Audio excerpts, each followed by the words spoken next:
So this is the original pounded yam. It's not the one you buy from the Chinese groceries or African groceries, and you don't know what is inside. So this is the problem. You have 15% yam and the remaining is cocktail, if you want. So you can see my mortar. The mortar, I bought it, 30 euros equivalent. I don't know what that gives in Naira or other African currencies. But I love to know what I'm eating. I love to eat organic. And so this is why I'm pounding this yam. I haven't finished, but for now you can see the yam. You can see my mortar.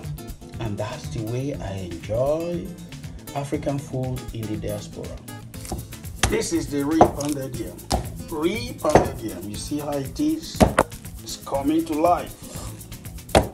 And I'm going to enjoy this with egusi soup.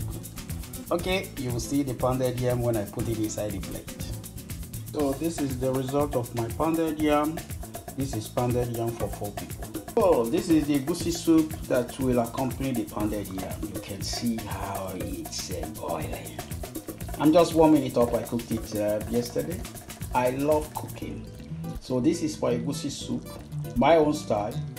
This is the egusi soup that will accompany the pounded yam you've just seen. Okay, bon appetit. I live in France and I eat African food every time.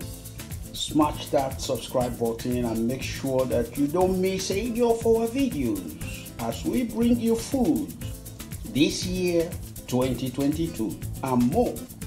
You will enjoy your time with us.